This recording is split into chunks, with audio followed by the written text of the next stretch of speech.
बहुत सारी गायें थी। उनमें से एक गाय मोहन की बहुत लाडली गाय थी। एक रात मोहन सो रहा था। उसकी लाडली गाय अचानक सोने की गाय में तब्दील हो जाती है और वहाँ से भागने लग जाती है। सुबह होते ही जब मोहन अपनी गाय के पास जाता है, लेकिन उसको वो अपनी लाडली गाय नहीं दिखती। वो बहुत परेशान हो गया। मोहन फिर अपनी गाय को तलाश करने जंगल निकल पड़ा, लेकिन उसे वो गाय कहीं नहीं दिखती। मोहन बहुत ज्यादा परेशान हो जाता है। उस गांव में एक रंगा नाम का लालची साइंटिस्ट रहता था। उसने एक मशीन बनाई थी जो जानवरों को स्टैचू बनाती थी, लेकिन रंगा ने अभी तक वो मशीन का इस्तेमाल नहीं किया था। मैंने इस मशीन का इस्तेमाल कभी नहीं किया, लेकिन अब एक जानवर पर मैं टेस्ट करूंगा और उस जानवर को स्टैचू बना दूंगा। देखता हूँ मेरी मशीन काम करती भी है कि नहीं। वो अब किसी जानवर की तलाश में था कि कोई जानवर उसे मिल जाए और वो उस पे इस मशीन का इस्तेमाल करे। रंगा उस मशीन को टेस्ट करने के लिए एक जंगल में चला जाता है। वहीं सामने से वो सोने की गाय भागती हुई आ रही होती है। रंगा उसे देख के आश्चर्य हो जाता है। रंगा कहता है, ये तो कोई सोने की गाय लग रही है। अब टाइम आ गया है मेरी मशीन को टेस्ट करने का। मैं इसको पकड़कर स्टैचू बनाता हूँ। अगर ये स्टैचू बन जाती है तो मेरी मशीन काम की है और मैं इसको बेचकर बहुत पैसा कमाऊंगा और अमीर बन जाऊंगा। रंगा अपनी मशीन का इस्तेमाल करता है और वहीं वो गोल्डन काऊ स्टैचू बन जाती है। उसे देख के रंगा बहुत खुश हो जाता है। वहीं मोहन अपनी गाय को ढूंढते ढूंढते वहीं पहुंच जाता है। मोहन उस गाय को देख लेता है। मोहन गाय के पास जाता है। ये लड़के, कौन हो तुम? क्या कर रहे हो यहाँ पर? निकलते बनो यहाँ से। ये गाय तो सोने की है। मुझे लगता है ये मेरी गाय है, लेकिन ये गाय साधारण गाय से सोने की गाय में कैसे बदल गई? मेरी गाय को स्टैचू क्यों किया है तुमने? जल्दी से मेरी गाय को ठीक करो। ये लड़के, ये तुम्हारी गाय नहीं है। अब इस पे मेरा कब्जा है। इसको मैं ले जाऊंगा और इसको बेच के बहुत पैसे कमाऊंगा। ये मेरी गाय है। मैंने अपनी गाय को पहचान लिया है। इसको अभी ठीक करके मुझे वापस कर दो। ये लड़के, ज्यादा होशियारी मत दिखाओ। चुपचाप यहाँ से निकलते बनो, वरना तुम्हें भी इसी तरह स्टैचू बना दूंगा। मेरी गाय को तुरंत ठीक करो, वरना अच्छा नहीं होगा। वहीं वो गोल्डन काऊ अपनी पावर का इस्तेमाल करती है और रंगा को गिरा देती है। रंगा वहीं गिर जाता है। अब मजा आया तुम्हें? मेरी गाय को चोरी करने चला था और इससे पैसे कमाना चाहता था। अब मैं अपनी गाय को लेके जा रहा हूँ। मेरी गाय तो एक जादुई गाय है। मुझे तो पता भी नहीं था कि मेरी गाय में इतनी ज्यादा पावर्स हैं। अब मैं इस गाय को एक सुरक्षित जगह पर लेकर जाता हूँ। मोहन अपनी उस गाय को लेके वहाँ से चला जाता है और उसे एक सुरक्षित जगह पर छुपा देता है। हमला करने ही वाला था कि वहीं एक बहुत विशाल मॉन्स्टर प्रकट होता है। मोहन और बकरी उस दरवाजे में चले जाते हैं। Golden goat rescue and monster attack. Sundarban के गांव में मोहन और उसकी माँ अदिति रहते थे। उनके पास कुछ बकरियां थी। गरीब होने के कारण मोहन और उसकी माँ बहुत मेहनत करते थे। मोहन की माँ अदिति कपड़े सिलने का काम करती थी। उनके गांव में एक मगन लाल सेठ रहता था। वो हर व्यक्ति को ब्याज पर कर्जा देता था। सेठ का कर्जा ना देने के कारण एक दिन सेठ अपने गुंडों को लेकर उनके घर आ गया और बहुत गुस्से में, मेरा कर्जा ना उतारा तो मैं तुम्हारा घर अपने कब्जे में ले लूंगा। मैं तुम लोगों को कल तक का समय ही दे रहा हूँ। अगर कल तक कर्जा ना दिया, वो भी ब्याज के साथ। ये कहकर मगन लाल सेठ वापस चला जाता है। अदिति बहुत परेशान थी क्योंकि उनके घर में खाने का सामान खत्म हो गया था। तो अदिति ने मोहन को बोला, अब तो सेठ भी अपना कर्ज लेने आ गया और हमारे घर में खाने का सामान भी नहीं है। मोहन बेटा, मैंने सुना है दूसरे गांव में एक आदमी रहता है जो बकरियां अच्छे दामों में खरीदता है। जाके अपनी इन बकरियों को बेच आओ, फिर हम घर का सामान ले लेंगे और सेठ का कर्जा भी उतार लेंगे। मोहन बकरियों को लेके दूसरे गांव उस आदमी के पास बेचने जा रहा था और वहीं वो एक जंगल से गुजर रहा था। वहीं उसकी बकरियां घास खाने लग गई। वहीं मोहन भी थक गया था तो मोहन एक पेड़ के नीचे बैठ गया और वहीं सामने से एक शेर उसकी बकरियों पर नजर रखे हुए था। शेर बकरियों पर हमला करने ही वाला था कि वहीं एक बहुत विशाल मॉन्स्टर प्रकट होता है और वो उस शेर को खा जाता है और मोहन की बकरियों को भी खा जाता है और वहीं वो मॉन्स्टर गायब हो जाता है। मोहन ये सब देखकर बहुत डर जाता है। मोहन बहुत परेशान होकर घर की तरफ लौट ही रहा था।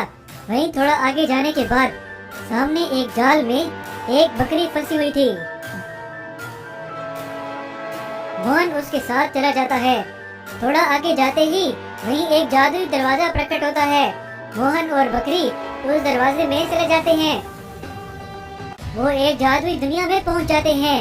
वहीं बहुत सारा सोना और पैसे पड़े होते हैं। मोहन इन सब को देखकर बहुत आश्चर्य हो जाता है। बकरी मोहन से कहती है, मोहन, तुम यहाँ से जितना सोना उठाना चाहते हो उठा लो, कोई तुम्हें यहाँ कुछ नहीं कहेगा और अपनी सारी समस्याएं दूर कर दो।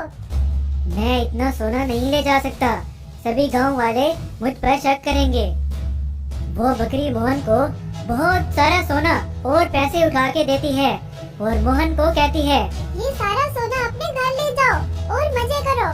मोहन बकरी का धन्यवाद करता है और वहीं दोबारा उसी दरवाजे से वापस अपने घर पहुंच जाता है।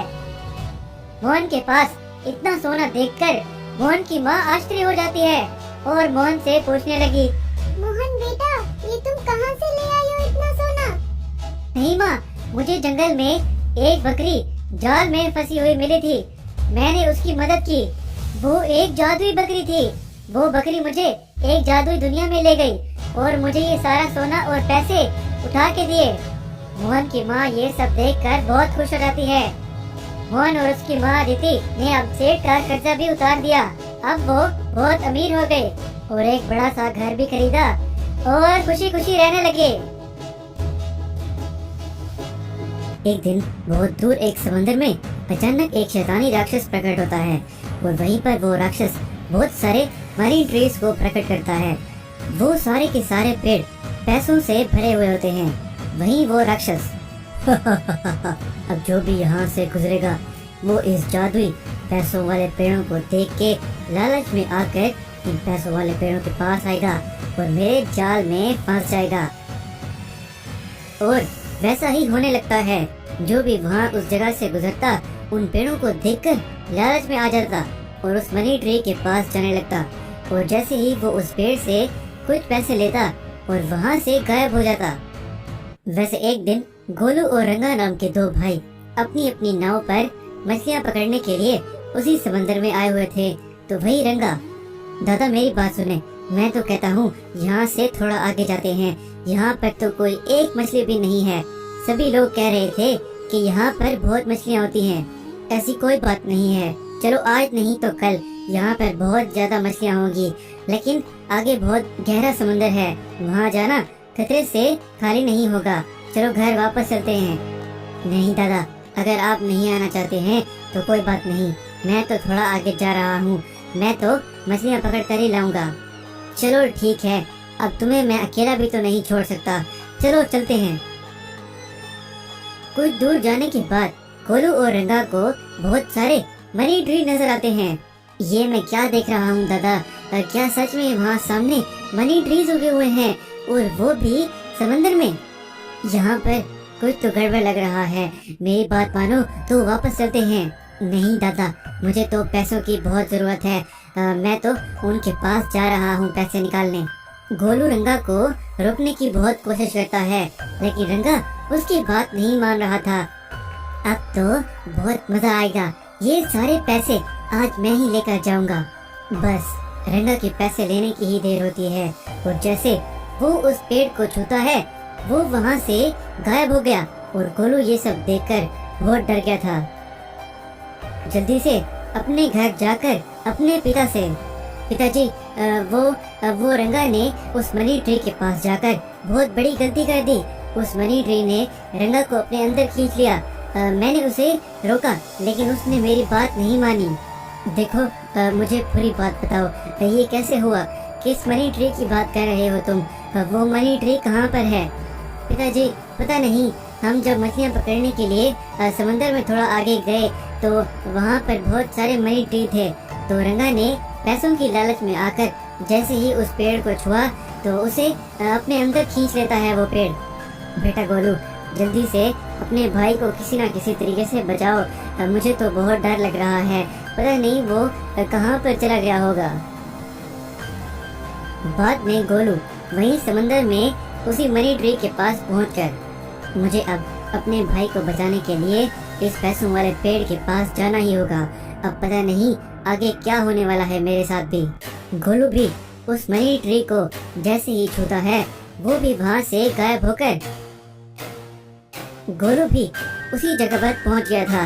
वो राक्षस भी वहीं पर होता है और गोलू का भाई रंगा भी था और बहुत सारे लोग कैद होते हैं जो पैसों वाले पेड़ों को देखकर लालच में आ गए थे। ऐसा तो मैं पहली बार देख रहा हूँ।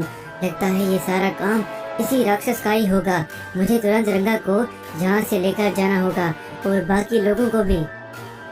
गोलू जब रंगा के पास पहुँचता है तो रंगा, दादा मुझे माफ कर दो, मुझे तुम्हारी बात माननी चाहिए थी। वो मनी ट्री इस राक्षस का बनाया हुआ एक प्लान था और आज रात ये हमें खाने वाला है। जल्दी से मुझे यहाँ से बाहर निकालो। वो राक्षस गोलू को देखकर बोलता है, तुम्हारे अंदर तो कोई लालच नहीं है लेकिन तुम्हारा भाई बहुत लालची है। अब ये मेरा भोजन बनेगा और ये सारे लोग भी, और ये मेरी दुनिया है। मुझे इंसान खाना बहुत पसंद है, इसीलिए मैं उनको यहाँ उस मनी ट्री की लालच देकर यहाँ पर बुलाता हूँ। देखिए कृपया करके मेरे भाई को और इन सभी लोगों को छोड़ दे और ये फिर ऐसा नहीं करेंगे। मैं आपके लिए बिरयानी लेकर आता हूँ, वो इंसानों से बहुत ही स्वादिष्ट होती है। चलो ठीक है, तुम्हारी बात मैं मान लेता हूँ। वैसे भी मैं हर वक्त इंसान खा खा कर बहुत तंग आ गया हूँ। जल्दी से वो बिरयानी लाओ मेरे लिए। वो उस राक्षस के लिए बिरयानी लेकर आता है। बाद में वो राक्षस खाकर, तुमने तो बिल्कुल ठीक कहा है, ये तो सच में बहुत ही स्वादिष्ट है। तुम मुझे बहुत अच्छे इंसान लग रहे हो, तुम्हारी वजह से मैं सभी को छोड़ रहा हूँ।